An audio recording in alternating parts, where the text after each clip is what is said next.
अल्हम्दुलिल्लाह नहमदुहु व नस्तईनुहु व नस्तगफिरुहु व नु'मिनु बिही व नतवक्कलु अलैहि व नऊज़ु बिल्लाहि मिन शुरूरि अनफुसिना व मिन सय्यिआति अमालिना मन यहदिहिल्लाहु फला मुज़िल्ल लहु व मन युज़लिलहु फला हादिय लहु व नशहदु अन ला इलाहा इल्लल्लाहु वहदहु ला शरीका लहु व नशहदु अन्न सय्यिदना व सनदना व शफीअना व हबीबना व मौलाना मुहम्मदिन व बारिक व सल्लिम। अम्मा बअदु फ़अऊज़ु बिल्लाहि मिनश शैतानिर रजीम। बिस्मिल्लाहिर रहमानिर रहीम। वला तहसबन्नल्लज़ीना क़ुतिलू फ़ी सबीलिल्लाहि अमवाता बल अहयाउन इन्द रब्बिहिम युरज़क़ून फ़रिहीन बिमा आताहुमुल्लाहु मिन फ़ज़लिहि व यस्तबशिरून बिल्लज़ीना लम यल्हक़ू बिहिम मिन ख़ल्फ़िहिम अल्ला खौफ़ुन अलैहिम वला हुम यहज़नून।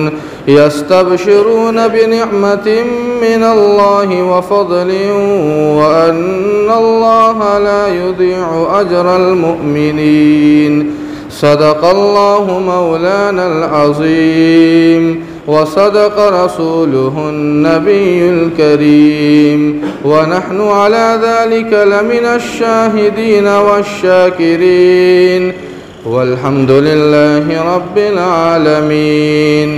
मोहतरम हाज़रीन जुमा, अज़ीज़ान गिरामी, दूर दराज से तशरीफ़ लाए हुए हमारे दीनी भाइयों, बुज़ुर्गों और साथियों, पिछले जुमा को जो पहला प्रोपेगेंडा वो ये था कि ये महीना यानी मुहर्रम का जो महीना है ये मातम और गम मनाने का महीना है। इस ताल्लुक़ से बहुत सारी बातें आई थी और ये भी बात आई थी कि आखिर इस महीने में हम और आप मातम क्यों नहीं मनाते हैं, हम नहीं समझते हैं, आखिर उसकी वजह क्या है। ये सारी तफसीलात आपके सामने हमारे सामने आ चुकी है। मुहर्रम के ताल्लुक़ से सबसे जो बड़ा प्रोपेगेंडा वो यही है कि ये महीना मातम का महीना है, गम का महीना है। ये महीना जहाँ और दिगर प्रोपेगेंडों के नाम से जाना जाता है, वहीं सबसे ज़्यादा ये महीना अगर मुतारफ़ है तो वो सानह करबला की वजह से, वाक़े करबला की वजह से। हम और आप इतना ज़रूर जानते हैं कि करबला का वाक़या पेश आया है जिस दिन नवासे रसूल हज़रत इमाम हुसैन रज़ी अल्लाहु अन्हु की शहादत का वाक़या पेश आया है। वाक़े करबला और सानह करबला के ताल्लुक़ से हज़ारों झूठ फैलाए गए, हज़ारों वाक़यात ऐसे हैं जिनका कुरान और हदीस से कोई ताल्लुक़ नहीं है, बल्कि अलग अलग उन्वान से इस माह मुहर्रम में पेश आने वाले सानह करबला के ताल्लुक़ से बातें बयान की जाती है। करबला के 25 वाक़यात, करबला के 20 वाक़यात, इस तरह के उन्वान से और ऐसी बातें जो सारी बातें झूठ पर मबनी, जिनका असलियत से कोई वास्ता नहीं, कोई लेना देना नहीं, हकीकत से और सच्चाई से कोई राब्ता नहीं, कोई ताल्लुक़ नहीं, लेकिन आपके सामने न वो वाक़यात बयान किए जाएंगे जो झूठ पर मबनी हैं, बल्कि जो असल कुरान और हदीस के अंदर वाक़े करबला के ताल्लुक़ से तज़किरा आया है वो इंशाअल्लाह हम और आप सुनेंगे। लेकिन वाक़े करबला और सानह करबला को डायरेक्ट बयान कर देने से हमें कुछ समझ में नहीं आएगा कि आखिर उस दिन हुआ क्या था, वो समझ में नहीं आएगा जब तक हम उसके पस मंज़र को न समझ लें।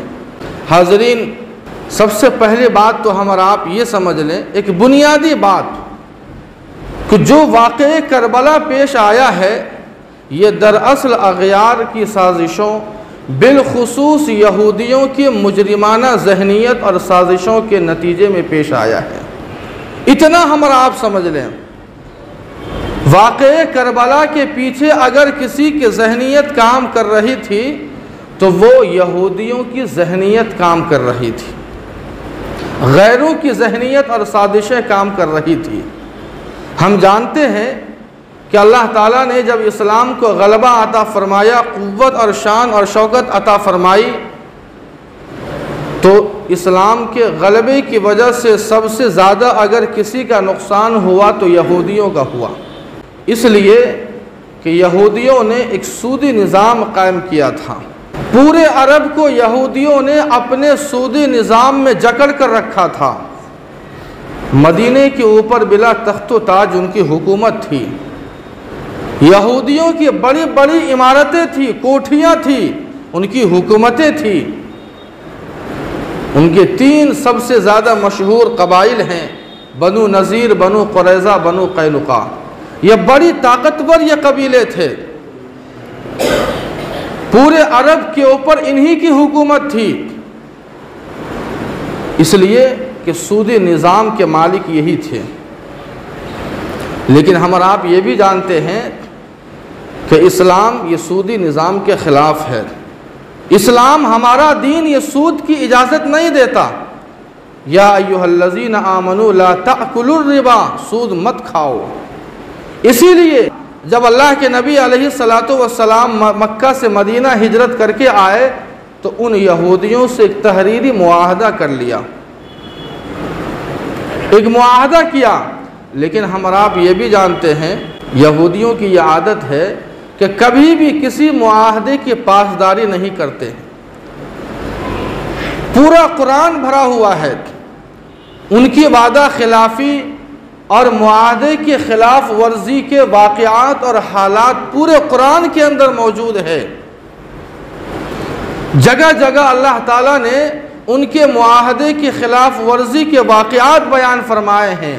अल्लाह के नबी अलैहिस्सलातु वस्सलाम ने मक्का से मदीना हिजरत करने के बाद उन यहूदियों से एक तहरीरी मुआहदा कर लिया, लेकिन वो उस मुआहदे पर कायम नहीं रहे और उस मुआहदे की ख़िलाफ़ वर्जी करते रहे और दिन ब दिन वो इस्लाम की जड़ों को खोखला करने की साजिशें करते रहे। जंगे उहद और जंगे अहज़ाब के अंदर इन्होंने जो साजिशें की है, अल्लाह ताला ने कुरान पाक के अंदर उसको भी बयान फरमाया है। उस सबको मालूम है कि आखिर इनकी साजिशें जंगे उहद और जंगे अहज़ाब के अंदर क्या साजिशें थी। हत्ता कि इन यहूदियों ने अल्लाह के नबी अलैहिस्सलातु वस्सलाम को शहीद करने की भी साजिशें की है। यह आलम था यहूदियों का। जब ये अपनी हरकत से बाज नहीं आए और मुआहदे की ख़िलाफ़ वर्जी करते रहे तो इन्हें ज़िल्लत के साथ और पस्ती के साथ जज़ीरतुल अरब से निकलना पड़ा और खैबर एक मकाम और एक जगह है, वहाँ जाकर इन्होंने पनाह ली। अल्लाह के नबी अलैहिस्सलातु वस्सलाम के ज़माने में जज़ीरतुल अरब से निकाल कर खैबर में इन्हें पनाह दी गई। लेकिन हज़रत उमर फ़ारूक रज़ी अल्लाहु अन्हु जब खलीफा बनते हैं तो इन यहूदियों को खैबर भी खाली करना पड़ा, खैबर से भगा दिया गया।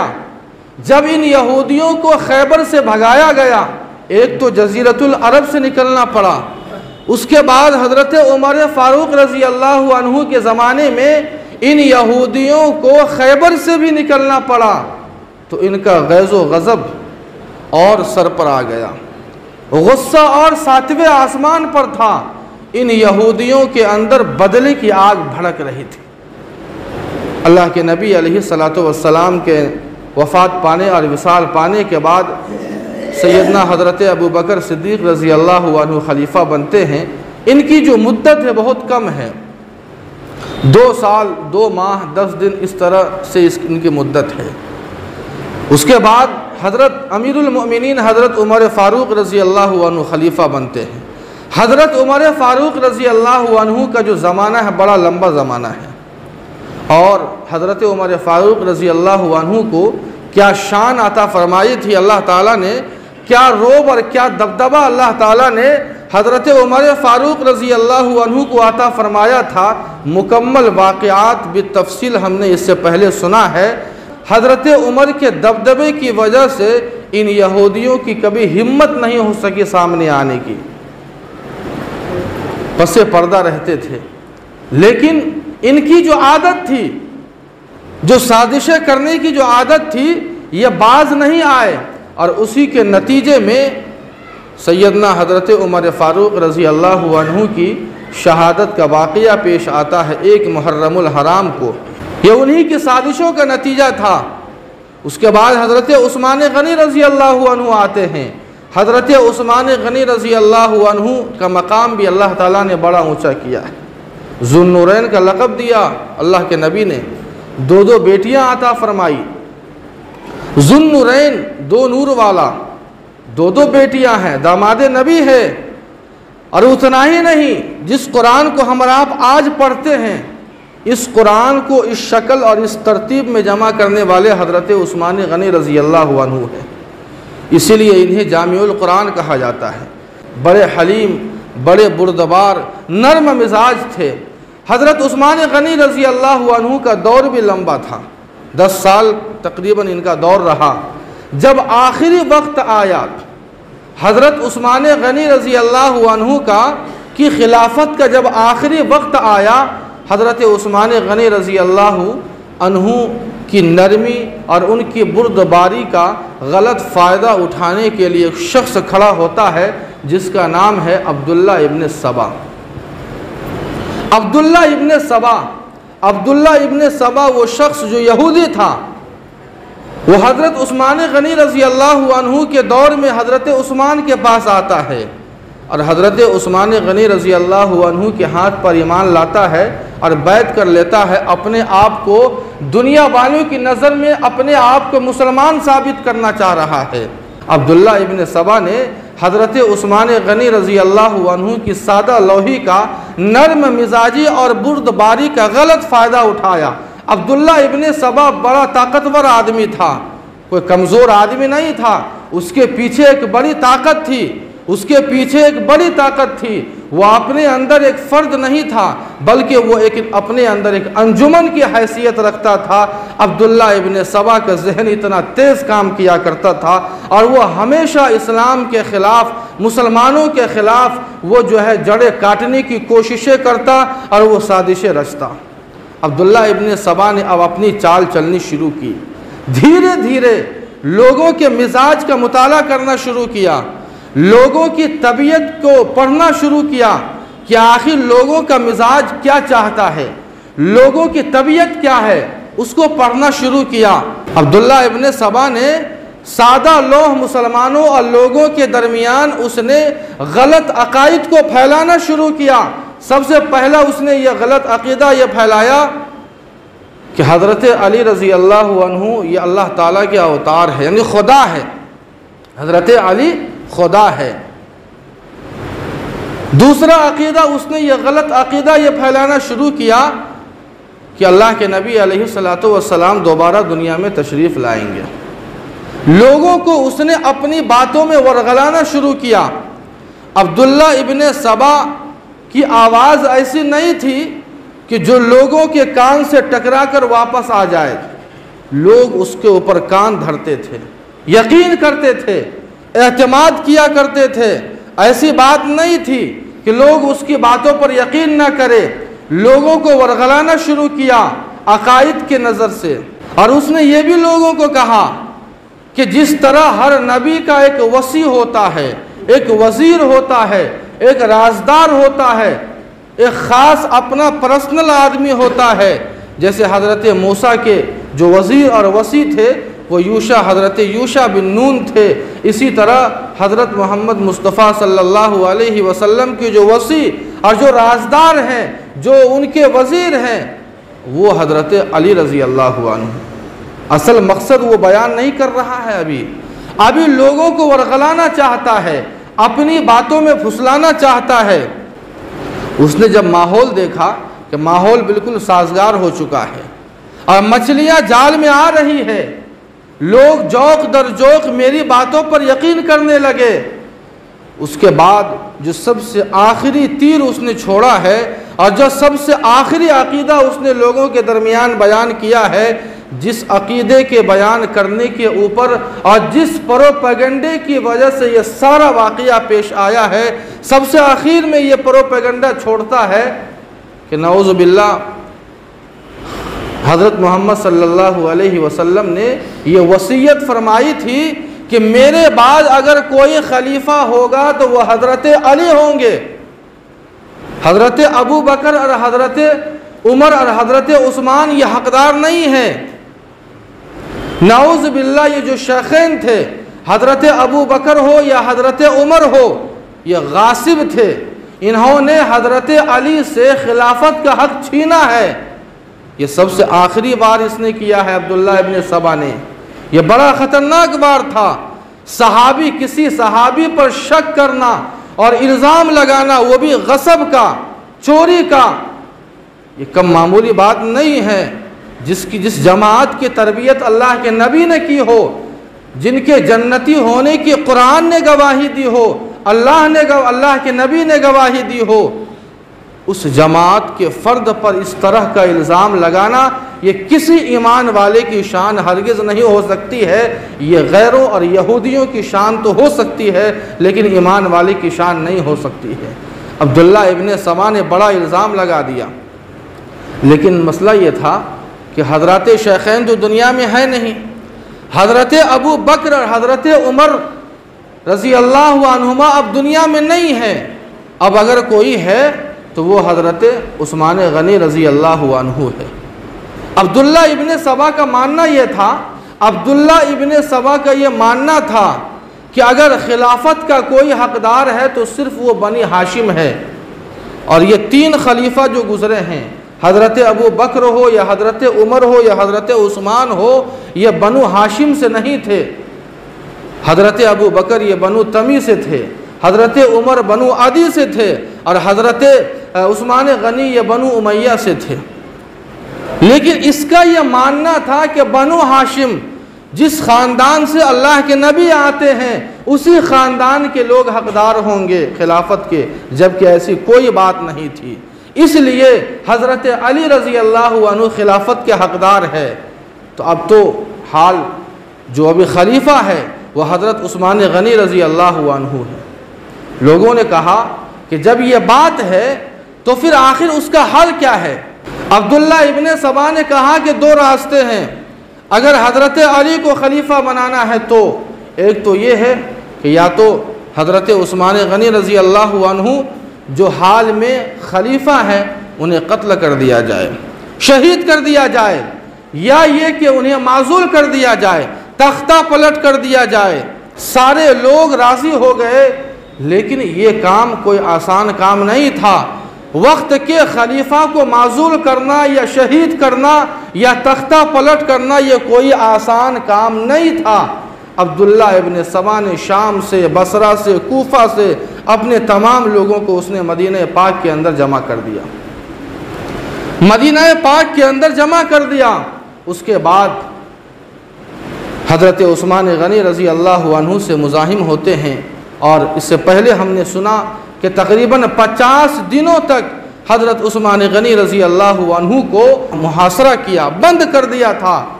और उसी कुरान के ऊपर हज़रत उस्मान गनी का खून गिरा, आज भी है।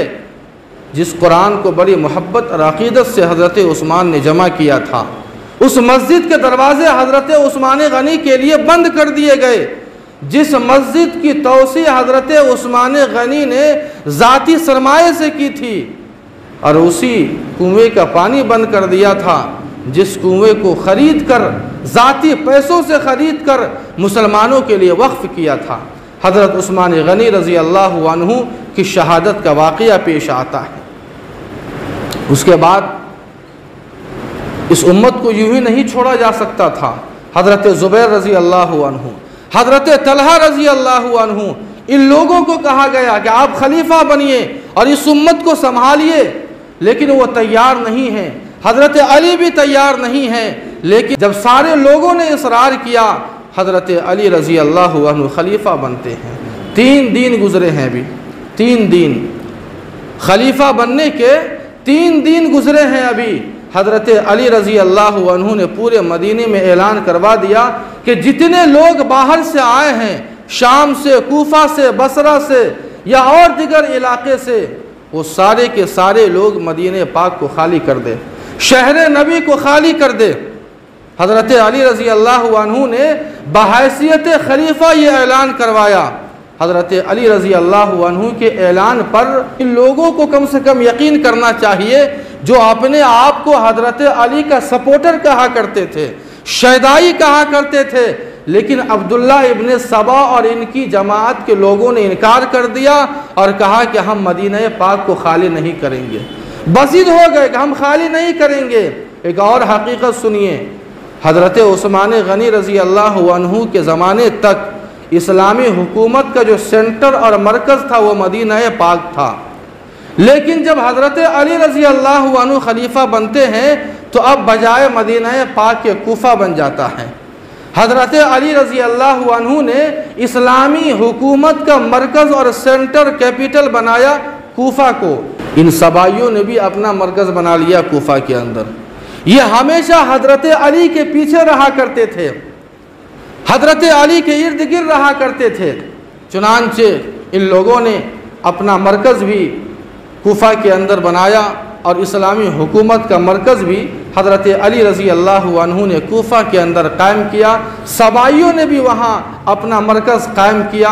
उसके बाद हज़रत अली रज़ी अल्लाह अन्हु की शहादत का भी वाक़या पेश आता है और 4 साल जो इनकी खिलाफत का जो ज़माना है वो किस तरह गुज़रा है। उसके बाद हज़रत हुसैन की शहादत का भी, हज़रत हसन को ज़हर किस तरह से दिया गया, वो सारी तफसीलात इंशाअल्लाह हमारे और आपके सामने आएगी। अल्लाह पाक हम सबों को अमल की तौफ़ीक़ अता फ़रमाए। वमा अलैना इल्लल बलाग।